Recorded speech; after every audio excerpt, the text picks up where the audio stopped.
حضرت انس بن مالک رضی اللہ عنہ سے مروی ہے کہ رسول اللہ صلی اللہ علیہ وآلہ وسلم نے فرمایا، کسی شخص کے عمل کو دیکھ کر خوش نہ ہو جاؤ جب تک تم اس کا خاتمہ نہ دیکھ لو، کیونکہ عمل کرنے والا ایک طویل عرصے تک نیک عمل کرتا رہتا ہے کہ اگر اس عمل پر مر جائے تو جنت میں داخل ہو جائے، پھر اچانک وہ برے عمل کرنا شروع کر دیتا ہے، اور کوئی شخص طویل عرصہ برے عمل کرتا رہتا ہے کہ اگر اسی عمل پر مر جائے تو جہنم میں داخل ہو جائے، پھر اچانک وہ نیک عمل شروع کر دیتا ہے، اور جب اللہ تعالیٰ کسی بندے سے بھلائی کا ارادہ کرتا ہے تو اسے اس کی موت سے پہلے استعمال کر لیتا ہے، اس کے لیے نیک عمل کے دروازے کھول دیتا ہے، پھر اس کی روح قبض کر لیتا ہے۔ حضرت سیدنا علی رضی اللہ تعالیٰ عنہ بیان کرتے ہیں کہ رسول اللہ صلی اللہ علیہ وآلہ وسلم نے فرمایا، کوئی بندہ اس وقت تک مومن نہیں ہو سکتا جب تک ان 4 چیزوں پر ایمان نہیں لائے گا۔ یہ گواہی دینا کہ اللہ تعالیٰ کے سوا کوئی معبود برحق نہیں ہے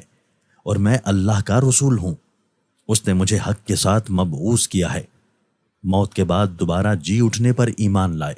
اور تقدیر پر ایمان لائے۔ حضرت انس بن مالک رضی اللہ عنہ سے مرفوع مروی ہے کہ تم میں سے کوئی شخص اس وقت تک مومن نہیں ہو سکتا جب تک وہ اپنے بھائی کے لیے بھلائی کے اعتبار سے وہی کچھ پسند نہ کرے جو وہ اپنے لیے پسند کرتا ہے۔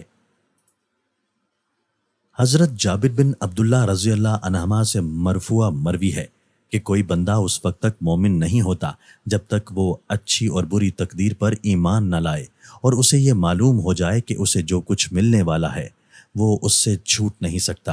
اور جو اسے نہیں ملنے والا وہ اسے کبھی نہیں ملے گا۔ حضرت ابو ہریرہ رضی اللہ تعالیٰ عنہ سے مرفوع مروی ہے کہ میری امت میں 4 کام جاہلیت سے تعلق رکھتے ہیں، لوگ انہیں کبھی بھی نہیں چھوڑیں گے: نوحہ کرنا،